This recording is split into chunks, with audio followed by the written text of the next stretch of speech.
ada satu anomali resistivitas yang sangat tinggi, extremely high resistivity ya, yang kita sampai puluhan ribu ohmmeter ya. Jadi itu berasosiasi dengan keberadaan dari void atau ruang.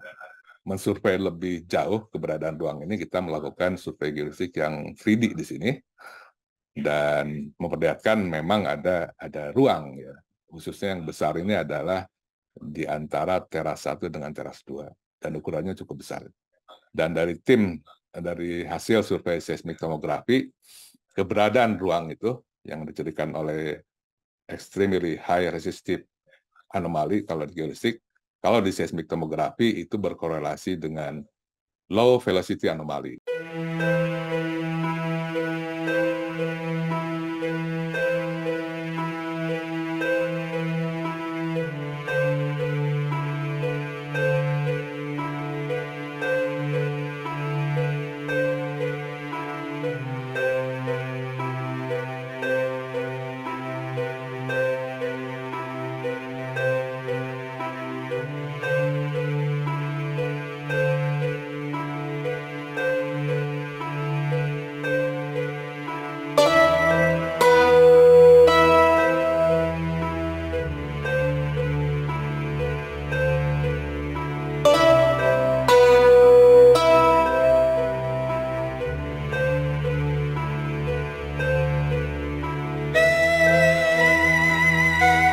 Geolistik di Gunung Padang itu dilakukan dengan sangat-sangat intensif ya, sampai lebih dari 50 survei lintasan.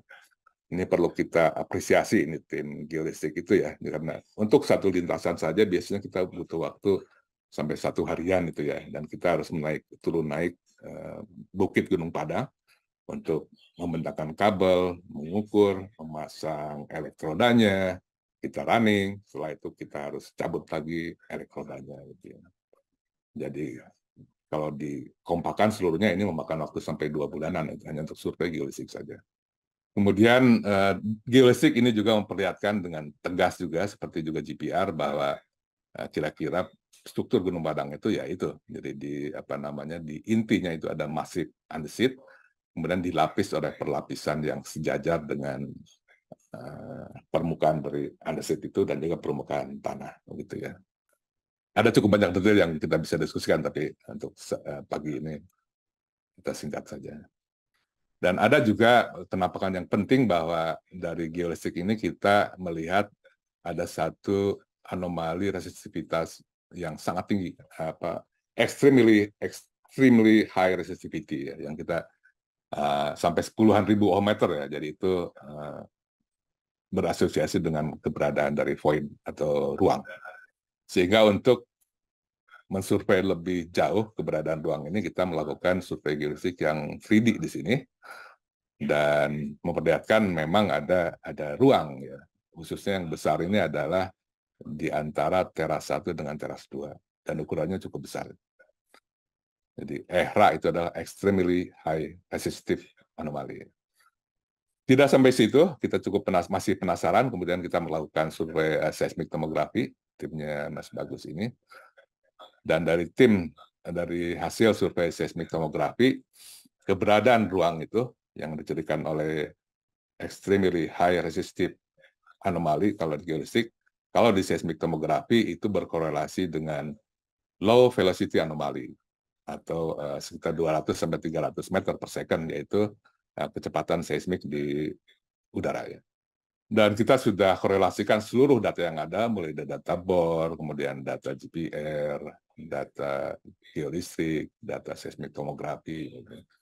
Jadi bisa dibilang penelitian bioarkeologi memakai metode geologi dan geofisika di Gunung Padang ini barangkali sampai sekarang pun masih yang paling intensif dan paling komprehensif di seluruh dunia ya. Tidak ada yang sekomprehensif ini. Baik, jadi secara singkat, situs Gunung Padang itu merupakan satu situs yang multi-structures ya. Dimulai dari masif lava ini yang alamiahnya, tapi tentunya sebelum layer yang di atas ditempatkan itu harus dibentuk dulu dan dipahat dulu gitu ya. Kemudian sekitar dari 14.000 sampai 25.000 tahun sebelum Masehi itu dibangun unit 3. Dan di sini ada selang waktu yang lama itu tadi ya. Nah, itu yang menjawabkan kenapa unit 3 itu sangat lapuk. Sebelum sekitar 8.000 sampai 6.000 tahun sebelum Masehi, ada orang lagi datang ke situ, di timun tanah itu tanah yang menimbun teras 5 ya, yang menimbun unit 3 itu. Dan kemudian sekitar 6.000 sampai 5.500 sebelum Masehi, itu baru dibuat unit 2 ini ya, unit 2 yang di atas yang gravelly soil itu tadi. Nah, kemudian itu ada lagi selang waktu ya, hiatus kalau dalam geologi, beberapa tahun, dan itu juga menyebabkan unit 2 itu sudah cukup lapuk juga begitu ya, meskipun tidak selapuk unit 3. Baru sekitar 2.000 sampai 1.000 tahun sebelum Masehi, ini ditimbun tanah, kemudian dibuat unit 1 yang paling muda. Dan juga ada indikasi ada pembongkaran dan penimbunan tanah sekitar abad 14-15 Masehi. Jadi kalau summary atau bentuk dasar dari Gunung Padang ini seperti ini gitu ya. Jadi dia merupakan ya pyramid-like structures yang memanjang, ya tidak sama dengan yang di Mesir ataupun di Maya ya. Jadi memang spesifik. Bahkan ini kalau kita lihat di depannya itu dia melingkar gitu ya. Dan di sini terlihat bahwa Gunung Padang ini dulunya yang merupakan satu bukit alamiah, tinggalan dari satu lava andesit ya. Lava andesit ini intrusinya juga kita terlihat. Nah, di geolistik ya ada intrusinya, rahel intrusinya juga kita bisa detect di geolistik, yang kemudian melampar ke utara gitu ya. Nah, kemudian dia dipahat, dibentuk, dan kemudian di atasnya ditempatkan unit 3, unit 2, dan terakhir adalah unit 1. Baik, ini sekedar perbandingan saja bahwa kebetulan saya ada rezeki untuk pergi ke Göbekli Tepe ya. Ini Göbekli Tepe juga satu situs yang cukup kontroversial juga. Karena situs yang besar ini yang sekarang mungkin baru diekskavasi sekitar 5% ya, dari bukit yang besar, itu umurnya 11.600 tahun atau 9.600 sebelum Masehi. Sebelum menurut sejarah manusia mulai kenal bertani 11.000-an atau 9.000 sebelum Masehi. Dan di sini ada cukup banyak yang sangat menarik, ukirannya luar biasa gitu ya. Ini tidak mungkin ini dibuat oleh satu peradaban yang sederhana. Dan yang sekitar beberapa 20 km dari Göbekli Tepe, sekarang mereka sedang menggali juga ada satu situs yang tidak kalah hebatnya, bahkan barangkali bisa lebih hebat, yang disebut sebagai Karahan Tepe. Nah, di sini yang pilar-pilarnya itu tadi yang di Göbekli Tepe itu kan merupakan slab yang terpisah kemudian didirikan gitu ya, memakai konstruksi. Tapi kalau di Karahan Tepe ini dia dipahat langsung di batuan masif yang merupakan sandstone gitu ya. Ini sekarang masih dikerjakan oleh para arkeolog di sana. Baik, jadi beberapa slide terakhir ini sebagai summary-nya begitu ya.